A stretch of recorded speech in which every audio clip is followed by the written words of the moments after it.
नमस्कार, यहाँलाई इतिहास सम्बन्धी तथ्य जानकारी दिने यस हिस्ट्री इन नेपाली च्यानलमा स्वागत छ। नेपाल एकीकरण पूर्वको गोर्खा राज्यलाई शक्तिशाली बनाउनमा शाहवंशीय राजा लगायत अन्य धेरै योद्धाहरूको विशेष भूमिका रहेको छ। शाही राजकुललाई बचाउन विभिन्न समयमा भिन्न भिन्न सपुतहरूको जन्म भयो। दरबारभित्रकै खिचातानी तथा षड्यन्त्रको कारण शाहवंशीय राजतन्त्र धेरैपल्ट खतरनाक मोडबाट गुज्रनु पर्यो। यस्तै मोडहरूबाट शाहवंशीय कुललाई बचाउने क्रममा एक अत्यन्त महत्त्वपूर्ण व्यक्तिको प्रादुर्भाव भयो, जसले नियममा रही अनुशासित ढंगबाट गोर्खाको राजवंशलाई अघि बढाए। यसैको परिणामस्वरूप नेपाल एकीकरणका अग्रणी पृथ्वी नारायण शाहको जन्म भयो। यी विशेष व्यक्ति हुन् काजी बिराज थापा मगर हो। आजको कार्यक्रममा काजी बिराज थापा मगरको बारेमा चर्चा गर्नेछौँ।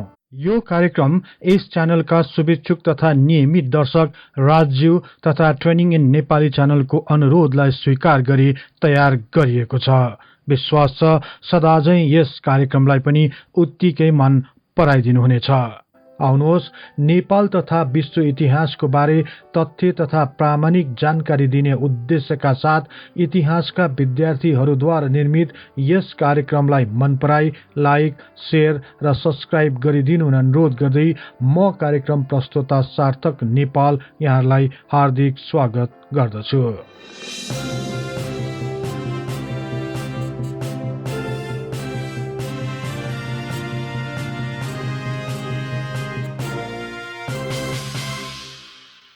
गोर्खाका राजा द्रव्य शाह पछिका 6औं राजा रुद्र शाहको मृत्युपछि उनकी जेठी रानी पूर्णवतीबाट जन्मेका युवराज पृथ्वीपति शाह विक्रम सम्वत 1726 मा राजगद्दीमा विराजमान भए। युवराज पृथ्वीपति शाहले राजगद्दी सम्हालेको मितिमा भने सबै इतिहासकारहरू सहमत छैनन्। कतिपय इतिहासकारहरूका अनुसार विक्रम सम्वत 1734 ताका पृथ्वीपति शाहको राज्यरोहण भएको थियो। राजा पृथ्वीपति शाहका 6वटी रानीहरू थिए। जेठी रानी जगत्रावतीको तर्फबाट दल शाह र भूपेन्द्र शाह नामका 2 राजकुमारहरू भए।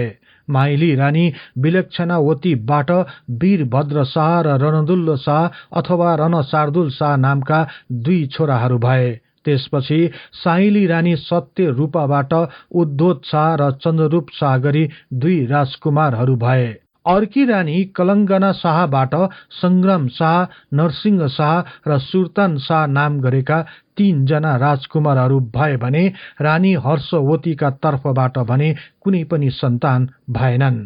कान्छी रानी इलावतीबाट वीरकुमार शाह, रविख शाह र शान्तरूप शाह नामका 3 जना राजकुमारहरू र भक्ति कुमारी र चक्ररेखा नामका 2 जना राजकुमारीहरू भए। राजा पृथ्वीपति शाहका जम्मा जम्मी सन्तानहरूमा 12 जना छोराहरू र 2 जना छोरीहरूको जन्म भएको थियो। गोर्खाधिपतिहरू मध्ये सबैभन्दा बढी रानी साथै सबैभन्दा बढी राजकुमारहरू पनि राजा पृथ्वीपति शाहकै थिए। यिनको ठूलो राज परिवार भएको हुनाले यिनलाई पारिवारिक व्यवहार मिलाउन पनि मुस्किल पर्दथ्यो। यी राजकुमारहरू मध्ये माइली रानी विलक्षणावती तर्फका छोरा वीरभद्र नै जेठा युवराज थिए। राजा पृथ्वीपति शाहको राज्यकालमा छिमेकी राज्य लमजुङसँगको झगडाले उग्र रूप लिन पुग्यो। गोर्खा राज्यलाई जसरी भए पनि शक्तिहीन बनाउने लक्ष्य लिएका लमजुङे राजा केहेरी नारायण शाहले गोर्खा राज्यको विरुद्ध 24 राज्यहरूसँग मिलेर एक गठबन्धनको तयारी गर्नतिर लागे। छिमेकी 24 राज्यहरूले पनि लमजुङ राज्यको नेतृत्वलाई स्वीकार गरी संयुक्त सेनाको संगठन गरे। यसपछि यी संगठित सेनाहरूले गोर्खा राज्यमाथि आक्रमण गर्न थाले। यसरी अचानक भएको आक्रमणबाट गोर्खा राज्य नराम्ररी पराजित भयो। गोर्खा राज्यले लिगलिग, मिरकोट, धुवाकोट, देउराली जस्ता अति महत्वपूर्ण भूभाग गुमाउनु पुगे। यसरी संयुक्त सेनाको विजय हुँदै गएपछि लमजुङले दरौदीको साथ ठोकी आफ्नो राज्यलाई विस्तार गरे। यस आक्रमणबाट विचलित भएका गोर्खाका राजा पृथ्वीपति शाहले सो गुमेको स्थानहरू पुनः प्राप्त गर्न लमजुङसँग विभिन्न समयमा युद्ध गर्नु पर्यो। करिब 9 वर्षसम्म 11 पटक युद्धमा होमिए तापनि गोर्खाले सो क्षेत्रलाई आफ्नो अधीनमा ल्याउन सकेन। यति लामो समयसम्म पनि युद्धमा विजय हुन नसकेपछि राजा पृथ्वीपति शाह साह्रै निराश भए। आफ्ना पिताको दुःखलाई सम्झी युवराज वीरभद्रका भाइ युवराज रण शार्दुल शाहले आम्ने सामने युद्धभन्दा रणनीतिक युद्ध लड्ने विचार गरे। यसै विषयमा छलफल गरी रण शार्दुल शाहले राजा पृथ्वीपति शाहको अनुमतिमा एक रणनीति तयार पारे। यसपछि सर्वप्रथम गोर्खा राज्यभरि 12 वर्षदेखि माथिका र 60 वर्षभन्दा कम उमेरका सबै पुरुषहरूलाई जम्मा गरेर विशेष सैनिक तालिम दिन थाल्यो। खुकुरी, तरवार, धनुकाँड तथा गुलेली जस्ता सामान्य हात हतियारको सही प्रयोगको साथै युद्ध कला सम्बन्धी तालिम लगायत घाइतेलाई बोकेर ल्याउने, औषधि उपचार गर्ने जस्ता विभिन्न कार्यहरू पनि सिकाउन थाल्यो। विशेष गरी माइला युवराज रण शार्दुल शाहको अग्रसरतामा भएको यो विशेष कार्यक्रमलाई तत्कालीन काजी विराज थापा मगर, भीमराज पाण्डे, लक्ष्मीपति पन्त, वीरेश्वर पाण्डे लगायतले दिनरात नबनी खटिरहे। यी तालिमहरू हुँदा हुँदै एक रणनीति अनुसार नै रण शार्दुल शाह आफ्ना पिता राजा पृथ्वीपति शाहसँग कलहको बनाई भिवन्डिएर लमजुङ तर्फ गए। माइला युवराज रण शार्दुल शाहसँगै गौरेश्वर पन्त र बलि उपाध्याय पनि लमजुङ पुगे। लमजुङका राजालाई भेटी रण शार्दुल शाहले आफ्ना पितासँग कलह भई त्यहाँबाट भागी आएको कुरा जाहेर गरे। लमजुङका राजाले पनि रण शार्दुल शाह माथि पूर्ण विश्वास गरी कब्जामा लिएको गोर्खाको भूभागहरू लिग्लीकोट, लकाङकोट, मिरकोट, धुवाकोट, देउराली भूभागहरूको अधिपति अर्थात् हाकिम बनाए। हाकिम बनेपछि रण शार्दुल शाहले लमजुङे राजाको अति नै विश्वास पात्र बनी काम गरे। त्यसपछि आफ्नो अनुकूल राजनीतिक वातावरण कायम भएपछि पिता तथा गोर्खाका राजा पृथ्वीपति शाहलाई गोर्खाली सैन्य दल मगाए। यी सैनिकहरू मार्फत गोर्खाको गुमेको भूभाग लमजुङबाट सजिलै लिन सफल भए। यसरी लिएको केही महिनापछि नै युद्ध भयो। तर यस युद्धमा तयारी अवस्थामा रहेको गोर्खाली सेनाको अघि लमजुङको केही लागेन। अन्ततः चेपे नदी पारी गोर्खा लमजुङको पुरानो सिमानालाई लमजुङले मान्न बाध्य हुनु पर्यो। रण शार्दुल शाहको कूटनीति तथा बहादुरीले गोर्खा राज्यले गुमाएको आफ्नो भूभाग पुनः प्राप्त गर्न सफल भयो। यो विजयले गोर्खाली जनता तथा राजा स्वयंका पनि रण शार्दुल शाह अति नै प्रिय बने र यो विजयको सम्पूर्ण श्रेय रण शार्दुल शाहलाई नै दिए। जनताहरूको प्रिय राजकुमार बन्न सफल भएपछि धेरै जनताहरूले पछि उनी राजा समेत बन्न थाले। यस विजयपछि राजा पृथ्वीपति शाहले पनि हरेक कार्यमा आफ्ना माइला छोरा रण शार्दुल शाहको सहभागिता र सल्लाहलाई सदैव समावेश गरे। यस कार्यमा रण शार्दुल शाहको ठूलो योगदान रहेको भए तापनि राजा पृथ्वीपति शाहले जेठा युवराज वीरभद्र शाहप्रति त्यति धेरै ध्यान नदिएको कारण वीरभद्र शाह साह्रै खिन्न हुन थाले। यही खिन्नता पछि गएर आफ्नो भाइप्रति असन्तोष र डाहामा परिणत हुन गयो। यही विषयलाई लिएर राजा पृथ्वीपति शाह र जेठा युवराज वीरभद्र शाहबीच बिस्तारै मनोमुटाव बढ्न थाल्यो। दाजुभाइ बीचको कटुतामा राजा स्वयं पनि नराम्ररी पिल्सिए। यो कटुताले उग्र रूप लिएपछि भारदारी सभाहरू बिथोलिन थाल्यो। यसरी उनको कारण गोर्खा राज्यको भविष्य माथि नै प्रश्न उठ्न थालेपछि रण शार्दुल शाहले आफ्ना नजिकका मानिसहरूलाई गोर्खा राज्यको भलोको लागि मैले मर्नै पर्छ भन्थे। नभन्दै उनलाई असह्य भएपछि राजकुमार रण शार्दुल शाहले दरबार भित्रको आफ्नै शयन कक्षमा आत्महत्या गरे। राजा र जनताका अति प्रिय राजकुमार रण शार्दुल शाहको आत्महत्याले पूरै गोर्खा राज्य भरिका जनताहरूलाई स्तब्ध बनायो। सोच्नै नसकिने घटना भएपछि दरबार भित्र पनि कचिङ्गल सुरु भयो। जनताहरूले बिस्तारै युवराज वीरभद्र शाहलाई दोष लगाउन थाले। यही असहज परिस्थितिको बीच युवराज वीरभद्र शाहका 4 रानीहरू सिद्धेश्वरी, मल्लिकावती, जयकुमारी र जितकुमारी मध्ये माइली रानी मल्लिकावती, जो तनहुका राजा दिग्विजय सेनकी बहिनी थिइन्, उनी गोर्खा दरबारबाट तनहुतिर जाने भइन्। तर उनी किन माइतीतिर हिँडिन् भन्ने विषयमा भने विभिन्न इतिहासकारहरूको मतान्तर रहिआएको छ। कतिपय इतिहासकारहरूको भनाइअनुसार मल्लिकावतीको आफ्नो सासू तथा राजा पृथ्वीपति शाहकी रानीसँग असमझदारी बढेपछि दरबार छोड्न बाध्य भइन् भनिएको छ। तर कतिपयले उनी गर्भवती भएकीले यस अवस्थामा माइतीमा जाने प्रचलन अनुसार नै उनी तनहुतिर लागेको हुन सक्छ भनी स्पष्ट पारिएको छ। तर अर्को तर्क के पनि छ भने उनी गर्भवती भएकी कुरा मल्लिकावती र युवराज वीरभद्र बाहेक दरबारमा अरू कसैलाई थाहा थिएन। त्यसपछि काजी बिराज थापा मगरले नै युवरागी मल्लिकावती आफ्नो माइती तनहुँ जान लाग्दा केही सुसारेहरू पनि पठाए। यसका साथै तनहुँसम्म पुग्नलाई डोली बोक्ने मानिसहरू र सुरक्षाको लागि केही सैनिकहरू पनि सँगै पठाए।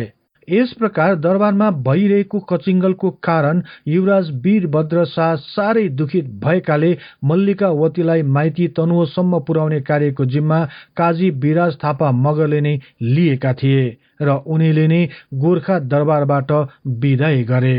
तर गोर्खा राज्य तथा दरबारमा भने अधिराज कुमार रणशार्दुल शाहको आत्महत्या गर्नु परेको कारण युवराज वीरभद्र शाह भएको दोष गोर्खाली जनताले लगाइदिँदा वीरभद्र शाह विरक्तिएर गोर्खामा बस्न नसक्ने भए। उक्त जनदोष छल्न र शान्ति लिनको लागि उनी पशुपतिको दर्शन पनि गर्ने र उपत्यकाको राज्यहरू पनि हेर्ने भनी गोर्खाबाट हिँड्न सुरसार कसे। हिँड्न लागेको बेला वीरभद्रले आफ्ना भाइ चन्द्ररूप शाहलाई युवरागी मल्लिकावती गर्भवती रहेको कुरा सुनाए। उनीबाट राजकुमार या राजकुमारी के हुन्छ सो कुरा पत्ता लगाई मलाई खबर गर्नु, तर अरू कसैलाई जानकारी नदिनु भनी अराए। त्यसपछि युवराज वीरभद्र शाह नेपाल जाने भनेपछि उनको सुरक्षाको लागि काजी बिराज थापा मगर स्वयं र अन्य 5-7 जना सहायकहरू लिएर नेपालतिर लागे। युवराज वीरभद्र शाहले नेपाल पुगी सबैभन्दा पहिले पशुपतिको दर्शन गरी उनीहरू भक्तपुरतिर लागे। भक्तपुरमा भर्खरै मात्र भूपतिन्द्र मल्ल राजा भएका थिए। राजा भूपतिन्द्र मल्लले गोर्खाका युवराज वीरभद्र र उनका समूहहरूलाई बडो आदरपूर्वक स्वागत गरे। यसरी काजी बिराज थापा मगर सहितको समूहका अन्य सदस्यहरू पनि भक्तपुरको बसाईको क्रममा विभिन्न स्थानहरूको भ्रमण गर्नतिर लागे। तर यहाँ बसेको केही दिन पछि नै युवराज वीरभद्रको स्वास्थ्यमा समस्या देखिन थाल्यो। यहाँको भिन्न वातावरणले गर्दा भएको होला भनी काजी बिराज थापा मगरले गोर्खातिर नै जान युवराज वीरभद्रलाई सल्लाह दिए। सोही सल्लाह अनुसार उनीहरूले भक्तपुरका राजाबाट बिदा मागी गोर्खातिर लागे। बाटोमा वीरभद्रलाई साह्रै गाह्रो भइरहेको थियो। ज्वरोको कारण थला परेपछि अन्ततः गोर्खाको आरुघाटमा आउँदा आउँदै विक्रम सम्वत 1754 उनले प्राण त्याग गरे। वीरभद्रको मृत्युपछि काजी बिराज थापा मगर सहित अन्य सदस्यहरू गोर्खातिर लागे र राजा पृथ्वीपति शाहलाई सबै कुरा बेली विस्तार मिलाएर युवराज वीरभद्र शाहको मृत्यु भएको कुरा सुनाए। यो कुरा सुनेपछि दरबारमा रुवाबासी सुरु भयो। राजा पृथ्वीपति शाह पनि साह्रै दुखी भए। आफू पनि बिस्तारै अशक्त हुँदै गएको र देशको उत्तराधिकारीको पनि मृत्यु भएबाट उनी झन चिन्तित बन्न पुगे। यही मौकाको फाइदा उठाउँदै वीरभद्रका अन्य भाइहरूले राज्यको उत्तराधिकारी आफू हुने पक्षमा वकालत गर्न थाले। अन्य भाइहरू भन्दा आफू जेठो भएको कुरा राख्दै रानी जगत्रावतीका छोरा दल शाहले आफू नै राजाको उत्तराधिकारी हुनुपर्नेमा जोड दिए। तर यो कुरालाई काट्दै आफूले गोर्खा राज्यको लागि धेरै काम गरेको भन्दै रानी सत्यरूपा तर्फका राजकुमार उद्धोत शाह आफूलाई कुनै पनि हालतमा राजाको हकदार बनाउनु पर्ने, नत्र जे पनि हुन सक्ने भनी धम्की दिए। यसरी दरबारिया भारदारहरू बीच भइरहेको हानाथापले गोर्खा राज्य र यहाँका जनताहरूमा नराम्रो प्रभाव पर्न सक्ने भएले काजी बिराज थापा मगरले राजा हुने परम्परालाई नतोड्ने र रोल क्रमलाई नै अनुसरण गर्ने सम्बन्धमा आफ्नो विचार अघि सारे। यही प्रस्तावलाई समर्थन गर्दै भीमराज पाण्डे, वीरेश्वर पाण्डे, गौरेश्वर पन्त आदि सदस्यहरूले पनि समर्थन जनाए। यस अनुसार युवराज वीरभद्र शाहपछि रणशार्दुल शाह बाँचेका भए उनी राजाको उत्तराधिकारी हुन्थे र उनी पनि नरहेपछि ज्येष्ठताको हिसाबले दल शाहलाई नै राजाको उत्तराधिकारी बनाउने प्रस्ताव अघि सारे। सो प्रस्तावलाई सबै भारदारहरू तथा राजा पृथ्वीपति शाहले पनि स्वीकार गरे। यसरी समस्याको समाधान भए तापनि राजकुमार उद्धोत शाह यो कुरालाई मान्न तयार भएनन्। यस प्रकार विवादमा नै अल्झिरहेको दरबारभित्रको एक षड्यन्त्रको बारेमा एक खबरीले गोप्य रूपमा काजी बिराज थापा मगरलाई सुनाउँदै राजकुमारहरूको एक समूहले राजा पृथ्वीपति शाहको हत्या गरी गोर्खाको राजा बन्ने दाव खेलिरहेको भनी सुनाए। यसपछि काजी बिराज थापा मगरले तुरुन्तै राजा समक्ष एक भारदारी सभा राख्ने प्रस्ताव राखे। सो प्रस्तावलाई स्वीकृत गर्दै अर्को दिन नै भारदारी सभा हुने भयो। सो सभामा पनि सुरुमा नै राजा हुने सम्बन्धी पुनः विवाद सुरु हुन थाल्यो। यही मौकामा रानी सत्य रूपाका राजकुमार चन्द्ररूप शाहले आफूले पनि केही बोल्ने भनी अनुरोध गरे।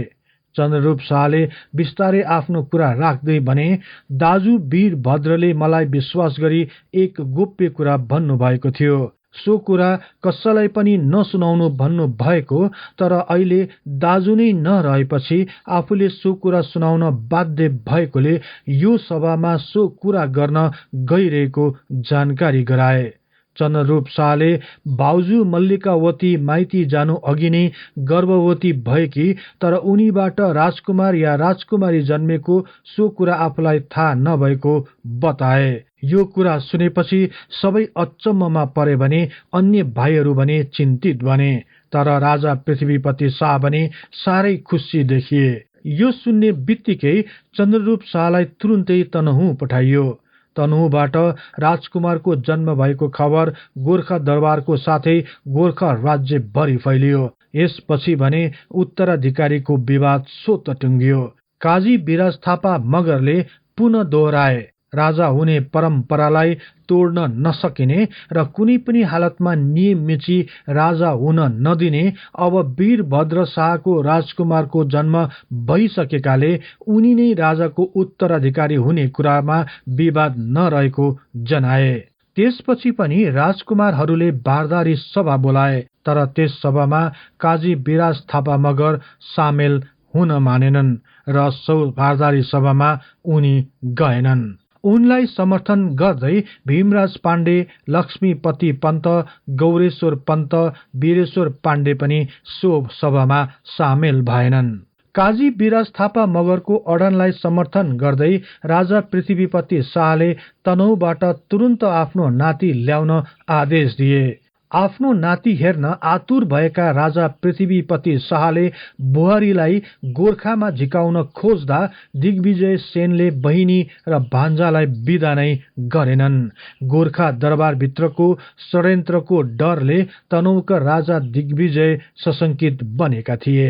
यही बेला गुरु गौरेश्वर पाण्डेले तनहुँको राजदरबारमा रहेका मल्लिकावतीलाई फकाउँदै गोर्खामा जान भने, म हजुरलाई गोर्खा जाने अनुमति दिलाइदिन्छु र यस कार्यमा हजुरको र गोर्खा राज्यको समेत कल्याण हुनेछ भन्दा मल्लिकावतीले स्वीकार गरिन्। यसपछि उनी र राजकुमारको सुरक्षाको लागि आएका काजी बिराज थापा मगर, प्रभृति थापा, भीमराज पाण्डे, विश्वराज पाण्डे लगायतले युवरागी मल्लिकावती र राजकुमार नरभूपालको सवारी चलाए। तर यता गोर्खा दरबारमा भने विवादले चरम रूप लिन पुग्यो। भाइ भारदारहरूको षड्यन्त्रमा मल्लिकावती र राजकुमारको ज्यान माथि नै खतरा हुने देखेपछि काजी बिराज थापा मगरले मल्लिकावती र राजकुमार नरभूपाल शाहको सुरक्षार्थ उनी स्वयं खटिए। भनिन्छ काजी बिराज थापा मगरले आफ्नै घरलाई एक दरबार जस्तै बनाएका थिए। कोही पनि भित्र जान पाउँदैन थिए। एउटा सानो बस्ने खाटलाई राजगद्दीको रूप दिएको थियो। त्यहाँ राजकुमार नरभूपाल शाह बाहेक अरू कसैलाई पनि बस्ने वा सुत्ने अनुमति थिएन। आफ्नै छोराहरू तथा साना भान्जा भतिजाहरूलाई पनि बस्न निषेध गरिएको थियो। यसरी काजी बिराज थापा मगरले करिब 3 महिनासम्म राजकुमार नरभूपाल शाहको संरक्षक बनी हर तरहले सुरक्षा दिए। यसपछि दरबारभित्रको हानाताप तथा षड्यन्त्रलाई चिर्दै राजा पृथ्वीपति शाहले आफ्ना नाति नरभूपाल शाहलाई राजकुमार घोषित गरे। गोर्खा राज्यले राजाको उत्तराधिकारी पाएकोमा गोर्खा राज्यभरि हर्ष बढाइ भयो। सबै जनताहरूले काजी बिराज थापा मगरको यो कार्यको ठूलो जयगान गाए। तर दरबारकै दलसा उदोत्सा लगायतहरू भने गोर्खा दरबारबाट पलायन भए। यसको केही महिनापछि नै गौरेश्वर पाण्डेका छोरा गोकुल विलास पाण्डेले नरभूपाल शाहको व्रतबन्धमा सावित्र मन्त्र सुनाए। विक्रम सम्वत 1773 राजा पृथ्वीपति शाहको मृत्यु भएपछि गोर्खा दरबारको राजगद्दीमा नरभूपाल शाह विराजमान भए। नरभूपाल शाहले राज्य रोहन गरेको 4 वर्षपछि अर्थात् विक्रम सम्वत 1777 नै काजी बिराज थापा मगरको मृत्यु भयो। काजी बिराज थापाको कार्यलाई प्रशंसा गर्दै नरभूपाल शाहले उनका छोरा रामकृष्ण थापा मगरलाई काजीमा नियुक्ति गरे। यस प्रकार शाहवंशीय राजकुलको रक्षा गर्न आफ्नो ज्यानको बाजी लगाएका काजी बिराज थापा मगरको मृत्युपछि पनि उनी सदैव अमर बने। राज्यको नियममा रही अनुशासितपूर्वक देश र जनताको लागि कार्य गर्ने उनको अडान आज हाम्रो लागि पनि एक प्रेरणादायी स्रोत बन्न गएको छ।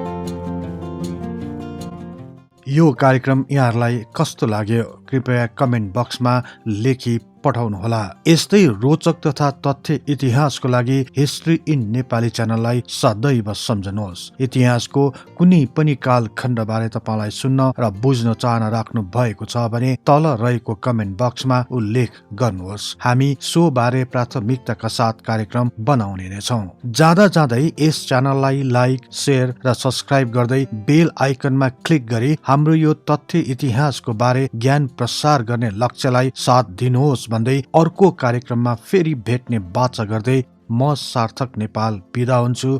हवस् त, नमस्कार।